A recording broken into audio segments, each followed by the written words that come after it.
No more chair. It's too short now. Let me explain why. So we're gonna have to use the stool now. I think it's on its highest setting right here. I'll be even too high right now, but drop on down.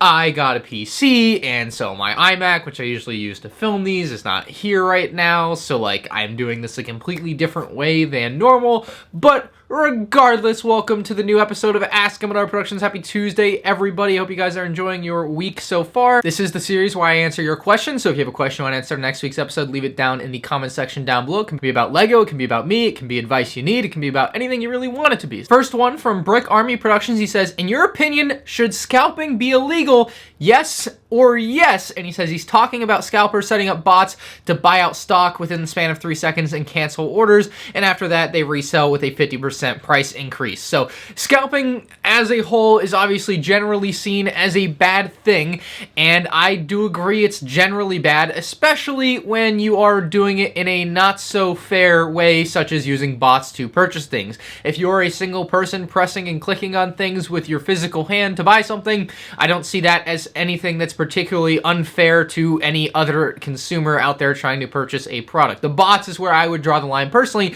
However, scalping, or the concept of buying and selling something, really is what you're talking about, should definitely not be illegal. So I can't get on that because I'm like kind of pro-capitalism. That's kind of like as far as I talk about politics on here. But like, yeah, the free market or whatever, like I think you should be able to buy and sell a thing as you please. Jack Lee says, I've been saving up money and I finally built up enough to buy one or the other, Republic Bricks Venator or UCS Imperial Star Destroyer. Which would you recommend? So typically the answer sort of thing is which one's going to make you happier.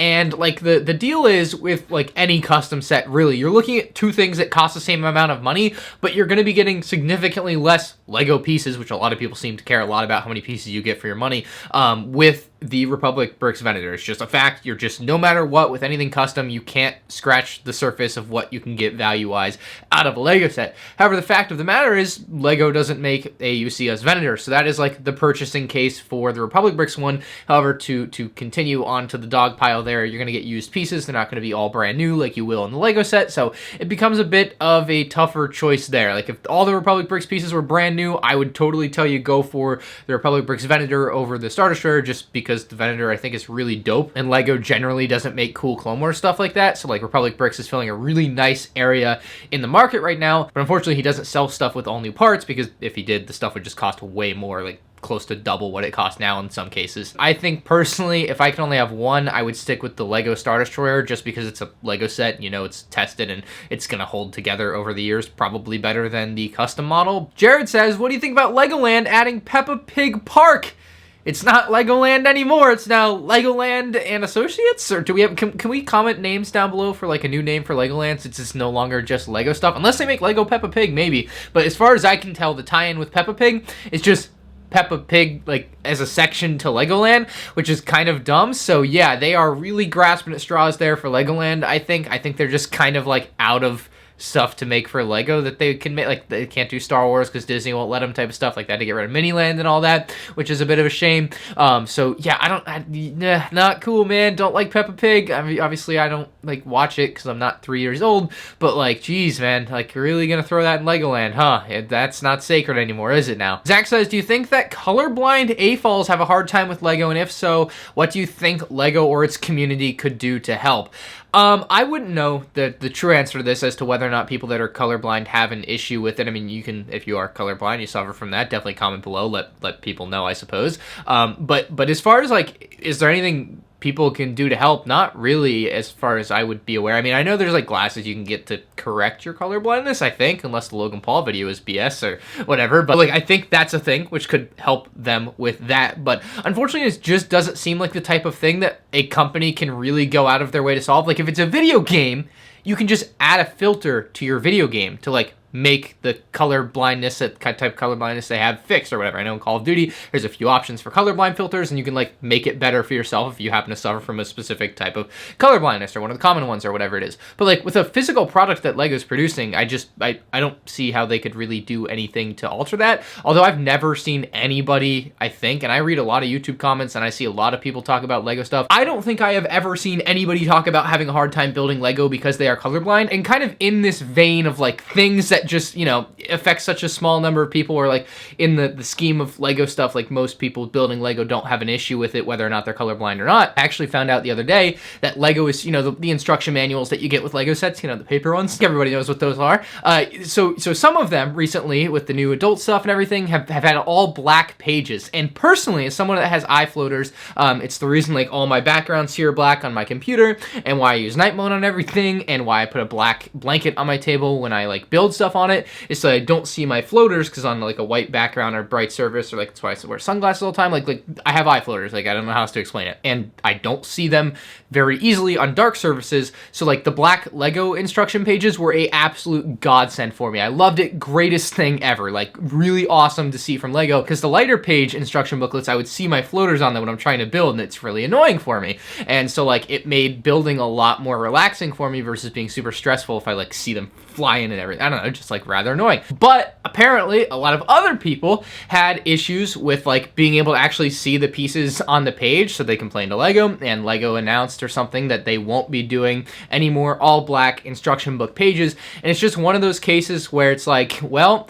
you know, it's good for me. Like I really like the black instruction pages. I really preferred it, but I'm probably in the minority of people who find it rather difficult. Not that it's impossible to build without black instruction book pages, but like rather annoying to build without them, and much more preferable to build with the black pages, and because I can see it and I have good eyesight and everything other than these things flying around in my eye. So I'm hoping Lego will add an option actually to their app to like have like, so you can have a white background for your instruction books in the app, or a black background for the instruction booklet in the app. I'm really praying they'll do that. I know someone at Lego's got to be watching. Send that along. That would be awesome to be able to pick basically night mode for your instruction booklet for people that don't want the eye strain of like really bright lights as well. So like that would help too. So yeah, I think that'd be a really nice kind of middle ground on something like that. Jamal says, what do you think about the 11,000 piece Death Star set? It's not real. David Hall made up the 11,000 piece number, and so that's the deal with that. The predominant rumor right now is that it'll be an AT-AT, and I want to say the piece count was like something like 6,800 or 6,700 or something. Like it's in that range of piece count. So yeah, very excited for the potential of whatever that $800 UCS set coming later this year is. It's definitely not an 11,000 piece Death Star. And on top of that, I remember hearing that rumor and I'm like, dude, 11,000 pieces is a lot of pieces. And I just built the Coliseum, which I don't even remember what piece it had, like 9,000 or something. And I was like, dude, how do you even use that many pieces to make a Death Star? Because I built Death Stars, like, and they're only like 3,000 pieces. And so like to think like over 3 times as many pieces to create a Death Star, like it just didn't make a lot of sense to me. So yeah, the 11,000 piece rumor was a BS for that set to begin with. The actual piece count is supposed to be much less, probably in like the 6,800 range. And then it's probably also not going to be a Death Star, which is nice because don't want another Death Star. Something fresh, something original with the UCS AT-AT will hopefully be freaking awesome. Anarchy says, does Lego offer monthly payments? No, Lego does not offer monthly payments. I'm sure you can buy Lego with a credit card, or buy Lego from like, I think like Best Buy would have like a different retailer that maybe does offer that sort of thing, but Lego themselves does not. And I would definitely say the reason they do not is because Lego is definitely not, Lego's like a premium toy, like, okay, there's probably actually couple of reasons why.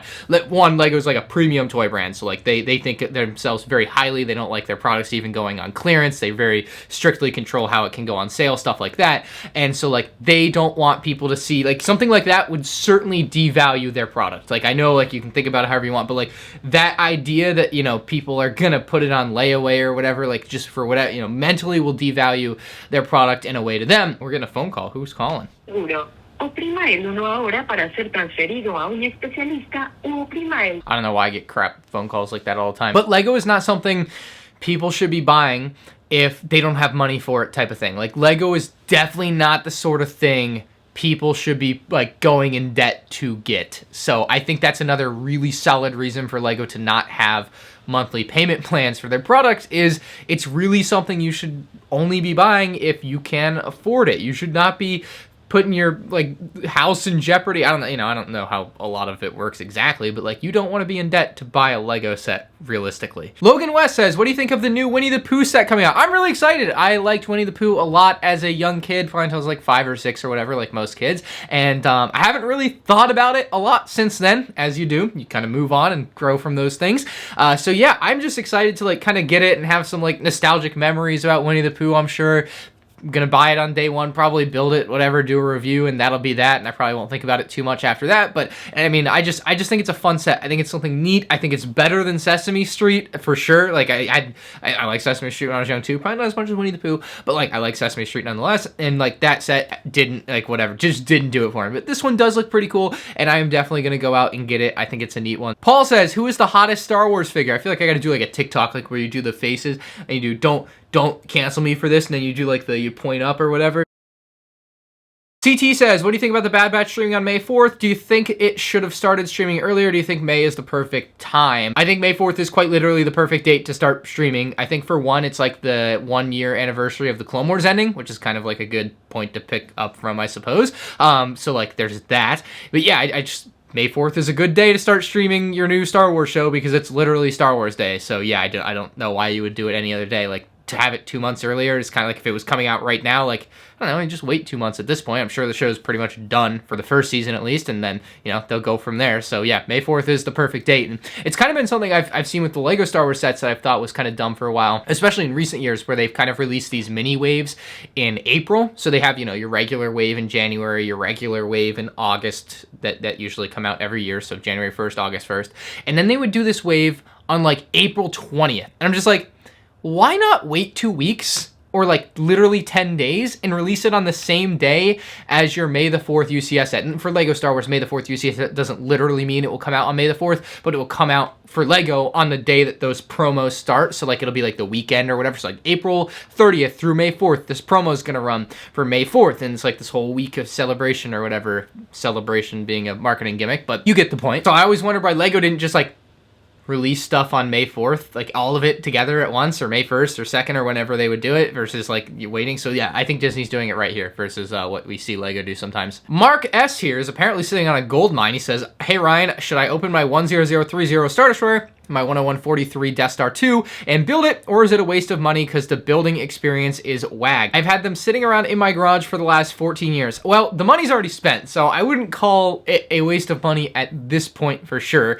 You probably bought them for relatively cheap, obviously, given that they've been sitting in your garage for 14 years. So, I mean, you could sell them now and probably get, you know, a couple $1,000s out of something like that. Actually, probably a little bit more, maybe like $3,000 or $4,000. Usually the answer to this question to me is like, do I need $3,000 or $4,000? And if the answer for that to you is no, then like, dude, go wild, build those sets. Those are some of like the most legendary LEGO Star Wars UCS sets for sure. Like, I was so thrilled when I finally got that 10030 Star Destroyer a couple years back, and same for when Mike sent me the 10143 Death Star II. That set is incredible. So yeah, I mean, I think those are two of the most legendary and iconic UCS LEGO Star Wars sets as far as like the early 2000s go, and you should totally open and build them when the time is right for you. Like, those things are amazing. So yeah, I would go for it 100%. Or you could sell them and buy the newer versions, or at least the newer version of the Star Destroyer, because I think the newer version of the Star Destroyer is nicer. Tyrannosaur1 says, "Recently I've been trying to earn some extra cash by selling excess minifigures and sets I don't want on eBay, but so far I haven't had any buyers.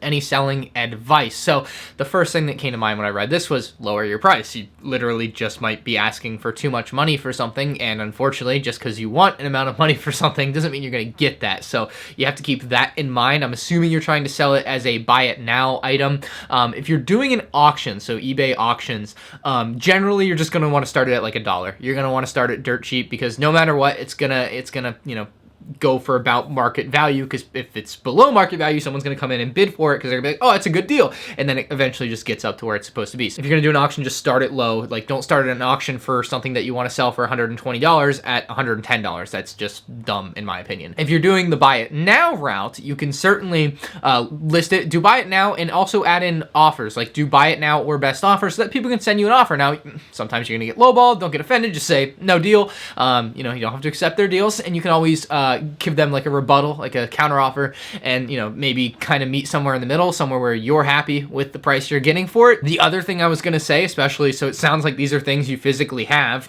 take nice pictures of them. Presentation matters with something like that. If someone sees a nice picture of something, they're probably more likely going to spend more money on it. So keep that in mind too. But yeah, basically you're going to want to do some research for how much it's worth. If you're going to post buy it now, make sure you allow offers and make sure you put it up for what is a reasonable price. And if you're gonna do an auction, start it at $1. Make sure you list it, good proper title and everything so that people can find what you're selling too. That may also be a bit of an issue. You don't, if you misspelled something, or if you're just like Star Wars brick set, and it's like, well, that's not, no one's gonna find that. You have to do Lego Star Wars AT-AT 75288, so people searching for that kind of stuff can find it. So hopefully that helps you. I really hope you can make some sales, and you can also try other websites. eBay is not the only place you can sell things on. Mercari is another really good one. Facebook Marketplace is somewhere you can sell, and you just sell for cash, really. So there's other options out there. Definitely look into, and Bricklink, of course, so you can try that as well. But yeah, just good luck out there. Anyway, that is gonna do it for Ask M&R Productions today, guys. If you enjoyed, make sure you hit that like button. If you're new to the channel, make sure you subscribe, and be sure in the link below, M&R Games, I got my new PC set up, so I'm playing Minecraft on there now. So I know, insane. Here's my new like Ask M&R film setup. It's way different for me compared to what I used to do. So thank you all for watching, and I'll see you all next week. Also, remember last week when I said I wouldn't buy that, because now I bought it. Haha.